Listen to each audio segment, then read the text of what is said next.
Welcome back dear students. आज हम हमारे द्वारा कल से शुरू की हुई भारत के भूगोल की कक्षाओं की सीरीज में की दोबारा नया वीडियो लेकर के आपके सामने ले आए। क्या बोल रहे हैं? Hello dear students, welcome back. आज हम भारत के भूगोल की सीरीज का दूसरा वीडियो लेकर के आपके सामने उपस्थित हुए हैं। कल हमने भारत के भूगोल का एक परिचयात्मक वीडियो बनाया था जिसमें हमने सीखने का प्रयास किया भारत की स्थिति विस्तार को, उसकी लंबाई चौड़ाई, जो बेसिक फीचर होते हैं किसी भी देश के, उसको समझने का प्रयास किया। आज हम उसी को आगे बढ़ाएंगे और जो कुछ चीज़ें रह गई थी उसको समझने का प्रयास करेंगे। आइए, कल हमने हमारे देश का अक्षांश देशांतर के विस्तार देख लिया था, समझने का प्रयास किया। हमने ये भी देखा कि हमारा जो देश है वो ग्लोब पर कौन से कटिबंध में या किस क्षेत्र में उपस्थित है, उसको भी हमने थोड़ा बहुत समझा। आज हम उन्हीं चीज़ों को कंटिन्यू आगे करेंगे।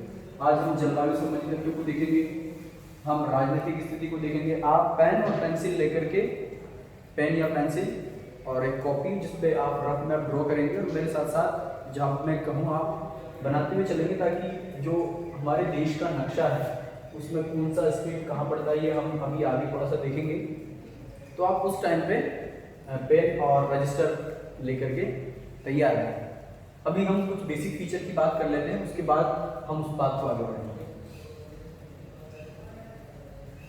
हमारे भारत के बीचों बीच से कर्क रेखा, tropic of cancer, 23.5 degree north उत्तरी अक्षांश, यानी कि 23.5 डिग्री उत्तरी अक्षांश रेखा गुजरती है, इसको कर्क रेखा भी कहते हैं। कर्क रेखा के विषय में हम सभी जानते हैं। हमारी पृथ्वी, कल हमने देखा था कि पृथ्वी को दो समान भागों में बांटने वाली हॉरिजॉन्टल लाइन जो हमने हमारी सुविधा के लिए खींची, 0 डिग्री अक्षांश रेखा, इसको हमने कहा था भूमध्य रेखा। इस भूमध्य रेखा से 23.5 डिग्री ऊपर नॉर्थ में चलेंगे तो 23.5 डिग्री नॉर्थ, ये कर्क रेखा, और 23.5 डिग्री साउथ, ये है हमारी मकर रेखा, ट्रॉपिक ऑफ कैप्रिकॉर्न।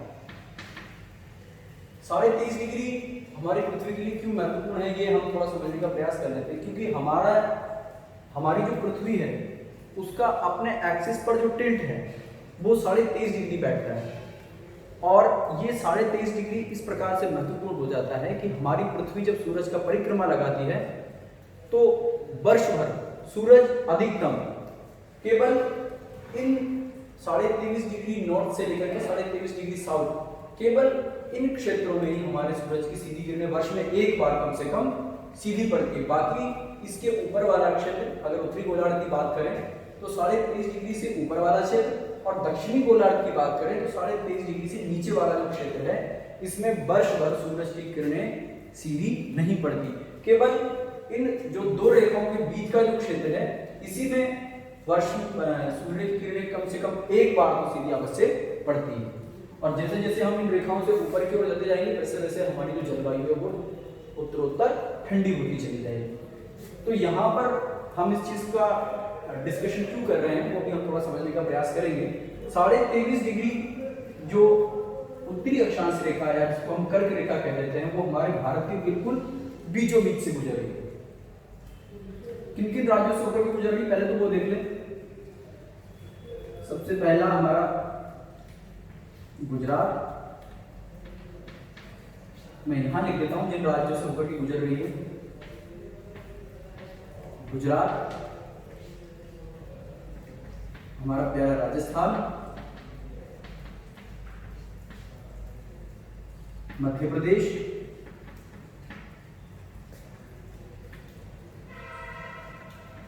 छत्तीसगढ़,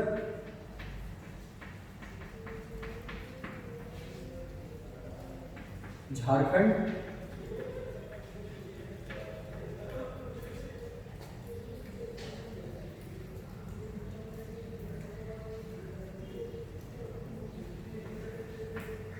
पश्चिम बंगाल,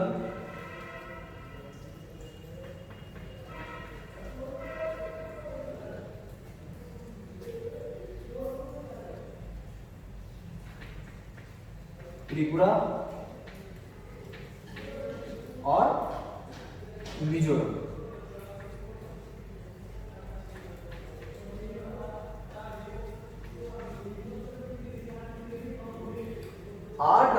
होकर के कर्क रेखा हमारे यहाँ पर गुजर रही है। गुजरात राजस्थान का जो दक्षिणतम भाग है, बांसवाड़ा और डूंगरपुर से रेखा गुजर रही है। गुजरात, राजस्थान, मध्य प्रदेश, छत्तीसगढ़, झारखंड, पश्चिम बंगाल, त्रिपुरा और मिजोरम, इन 8 राज्यों से ये रेखा गुजर रही है। और ये रेखा क्या कर रही है, कहीं ना कहीं हमारे देश में जलवायु कटिबंधों का निर्धारण भी करती है। हमारे देश में नहीं, पूरी पृथ्वी पर अगर हम एक छोटा छोटा दृष्टिपात करें, अगर हम इन शॉर्ट समझने का प्रयास करें तो मैं थोड़ा समझा दूं आपको कि 23.5 डिग्री नॉर्थ से 23.5 डिग्री के बीच का जो एरिया है, ये हमारा आता है ट्रॉपिकल जोन में, या हम इसको कह देते हैं उष्ण कटिबंध। जलवायु की दृष्टि से, यानी कि यहाँ की जो जलवायु है, इस क्षेत्र के बीच के जितने भी क्षेत्र पृथ्वी पर आते हैं वहां पर उष्ण कटिबंधीय जलवायु हमको देखने को मिल जाती है। फिर दूसरा जलवायु कटिबंध होता है 23.5 डिग्री, दोनों क्षेत्रों में, दोनों गोलार्धों की बात यहाँ पे हो रही है। ये जो वाला है हमारा, ये उत्तरी गोलार्ध है और ये वाला हमारा दक्षिणी गोलार्ध है।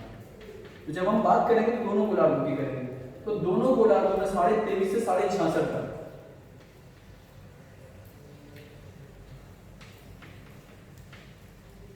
ये 66.5 डिग्री नॉर्थ और ये हमारा 66.5 डिग्री साउथ। तो दोनों गोलार्धों में 23.5 से 66.5 डिग्री, उत्तरी गोलार्ध में 23.5 डिग्री नॉर्थ से 66.5 डिग्री नॉर्थ, ये वाला जो क्षेत्र रहेगा हमारा, ये आता है शीतोष्ण कटिबंधीय।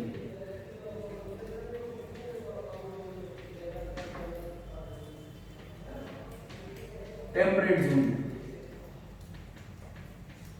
और 66.5 से लेके 90 तक दोनों गोलार्धों में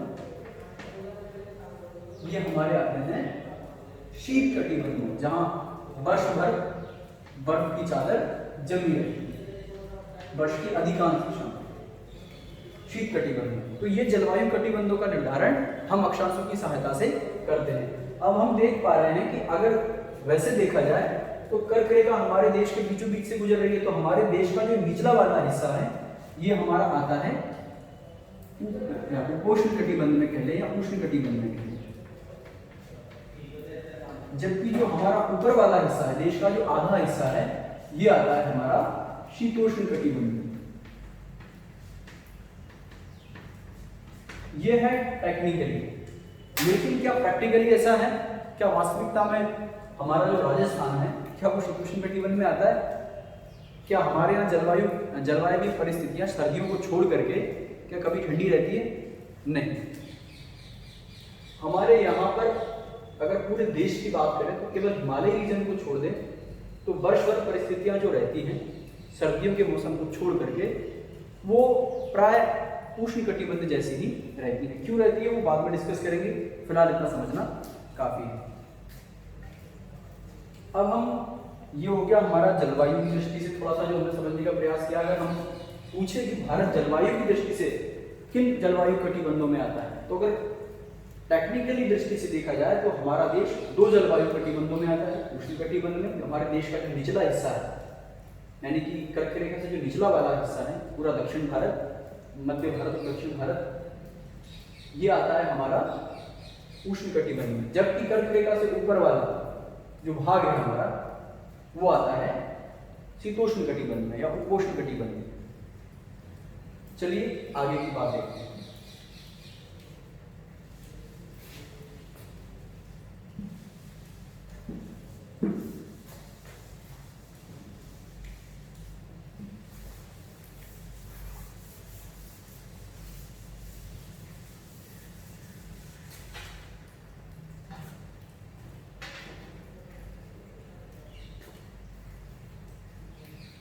अब हम पॉलिटिकल मैप को थोड़ा सा ध्यान में रख लेते हैं। हमारे देश का राजनीतिक मैप कैसा है उसकी हम थोड़ी सी झलक ले लेते हैं ताकि आपको समझ में आ जाए। आप साथ के साथ एक रफ सा मैप बना करके, जरूरी नहीं कि आप बिल्कुल भारत जैसा ही मैप बनाएं, बस लगना चाहिए कि भारत है, समझ में आ जाए एग्जामिनर को कि हाँ जो बनाया है बच्चे ने वो भारत से संबंधित ही बनाया है कुछ। तो थोड़ी सी प्रैक्टिस आप करेंगे तो आसानी से बना पाएंगे। हम ऊपर से यहाँ से काउंटेशन करते हुए वापस यहाँ तक पहुँचेंगे और कौन सा स्टेट हमारे देश में कहाँ पर है उसको समझने का हम प्रयास करेंगे। तो सबसे पहले अगर बात करें हम, तो यहाँ पर है हमारा जम्मू एंड कश्मीर। जम्मू एंड कश्मीर से हम थोड़ा सा नीचे आएंगे, यहां पे है हमारा हिमाचल प्रदेश। मैं एचपी से डिनोट कर देता हूं इसको, हिमाचल प्रदेश। हिमाचल प्रदेश से हम थोड़ा सा नीचे आएंगे तो यहां पे है हमारा उड़दा पंजाब। पंजाब क्यों कहते हैं? आब होता है जनरली, हम आगे पढ़ेंगे जब अफवाह पढ़ेंगे, दोआब होता है दो नदियों के बीच का जो भाग, दो नदियों के बीच के भाग का जो क्षेत्र होता है उसे दोआब कहते हैं। पंजाब भी बिल्कुल वैसा ही है, आब यानी कि 5 नदियों के बीच का संगम। यहाँ पे 5 नदियों के बीच की भूमि को हमने पंजाब कह दिया। 5 नदियों के बीच के जो दोआब बनते हैं उनको हमने पंजाब कह दिया। यहां से अगर हम नीचे की तरफ आएंगे, पंजाब से थोड़ा सा इधर अंदर की तरफ, यह है हरियाणा यहां पे, और यहां से पंजाब से नीचे की ओर आएंगे तो हमारा प्यारा रजवाड़ा राजस्थान। राजस्थान से नीचे गुजरात, गुजरात से नीचे अगर हम आएंगे तो यहां पर महाराष्ट्र। महाराष्ट्र थोड़ा सा नीचे आएंगे तो कोने में यहां पर हमको एक छोटा सा स्टेट मिल जाएगा, गोवा। गोवा से थोड़ा नीचे यहां चलेंगे तो हमको यहां मिलेगा कर्नाटक, और हमारा दक्षिणतम जिला पश्चिमी घाट में मिलेगा हमको केरल। अब साथ के साथ देखते हुए चले मैप में या बनाते हुए चले। अब हम यहाँ से वापस ऊपर की ओर चलते हैं तो जो हमारे पश्चिमी घाट पे केरल है, फिर हम यहाँ से जब इधर जाएंगे तो हमको यहाँ मिलेगा तमिलनाडु। तमिलनाडु से ऊपर चलेंगे हमारा आंध्र प्रदेश।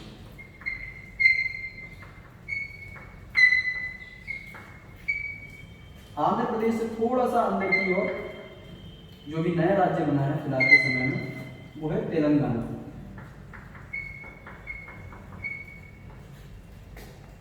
आंध्र प्रदेश से ऊपर चलेंगे तो यहाँ पे है हमारा उड़ीसा, जिसको पहले उड़ीसा कहते थे, आजकल इसका नाम बदल के हो गया ओडिशा।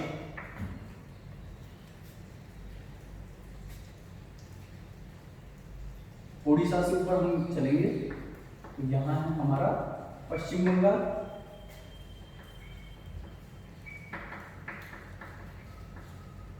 पश्चिम बंगाल से इधर की ओर आएंगे तो हमारा प्यारा बिहार। बिहार से यहाँ यूपी, और यूपी से नीचे यहाँ एमपी। एमपी में से ही हमने तोड़ करके जो अलग जिला, अलग राज्य बनाया, क्षमा करें, वो हमारा छत्तीसगढ़। छत्तीसगढ़ एमपी को तोड़ करके बनाया हुआ है, जबकि बिहार से तोड़ करके जो हमने बनाया नीचे की तरफ यहाँ, वो है हमारा झारखंड। तो ये हमने भारत की मुख्य भूमि के जितने भी मेन स्टेट्स हैं उनको देखा है। अब हम बात करेंगे सेवन सिस्टर स्टेट्स की। 7 बहनें जो राज्य में है, सेवन सिस्टर स्टेट। तो यहाँ पे जो ये जो नेक निकली हुई है ऊपर, ये है सिक्किम।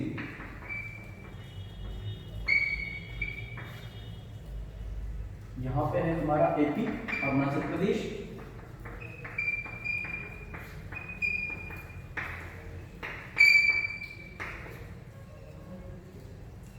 यहाँ पे है हमारा असम,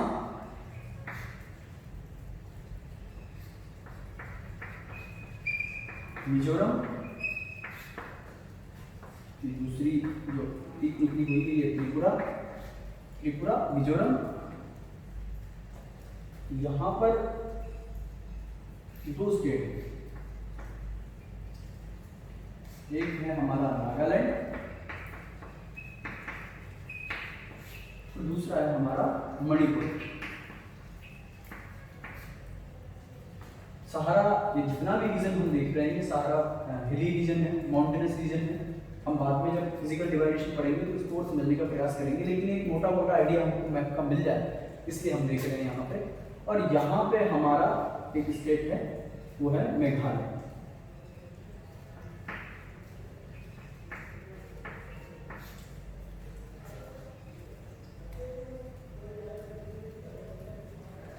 इधर वाला जो क्षेत्र है ये हमारा, अगर हम सागरी क्षेत्र की बात करें तो ये इधर वाला जो सागरी क्षेत्र है हम इसे कहते हैं बंगाल की खाड़ी। जबकि पश्चिमी तट के इधर वाला जो क्षेत्र है ये हम अरब सागर इसको कहते हैं। ये हिंद महासागर के ही भाग है, हिंद महासागर का फैलाव आगे की ओर। अगर हम हमारे पड़ोसी देशों की बात करें तो यहाँ पे पाकिस्तान है, ऊपर यहाँ अफगानिस्तान है जो कि जिसकी सीमा पाक अधिकृत कश्मीर से लगती है। ये अक्साई चीन और पाक अधिकृत कश्मीर जो कि अनाधिकृत रूप से पाकिस्तान के द्वारा जब 1949 में कबायलियों के द्वारा जब हमले किए गए तो उस समय अनाधिकृत रूप से इस पर कब्जा कर लिया। और ये मामला फिर संयुक्त राष्ट्र संघ में जाने के बाद तब से लेके आज तक विवादित है।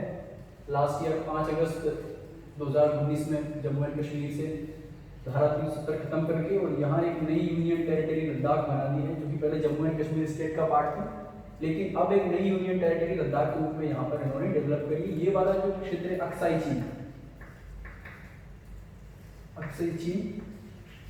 1962 का जो वार हुआ था उसमें चाइना ने इस पर अनाधिकृत कब्जा कुछ हिस्सों पर कर लिया था और कुछ हिस्सा अक्साई चीन का पाकिस्तान ने जो अनाधिकृत कब्जा किया हुआ है हमारी भूमि पर उसमें से कुछ हिस्सा इन्होंने चीन को दिया हुआ है।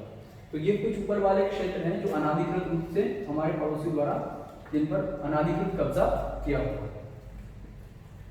तो ये हमारे देश की एक राजनीतिक स्थिति का हमको परिदृश्य हमारे सामने उपस्थित हो जाता है कि हमारे यहाँ कौन कौन से मुख्य स्टेट हैं और कौन कौन से हमारे सेवन सिस्टर स्टेट्स हैं और क्या स्थिति है, वो हमने थोड़ा बहुत समझने का प्रयास किया है इस वीडियो में।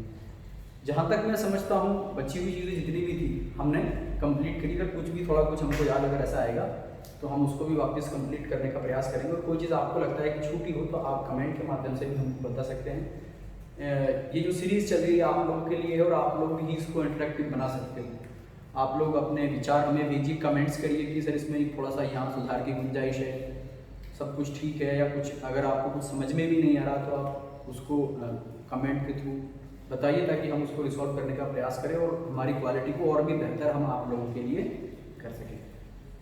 आगे की कक्षाओं में अगर इसमें कुछ बातें रह गई होंगी तो हम उसको अगली कक्षा में पूरा करने का प्रयास करेंगे, अन्यथा हम आगे हमारे जो विषय होंगे भारत के भूगोल के उसको हम आगे करने का प्रयास करेंगे। धन्यवाद।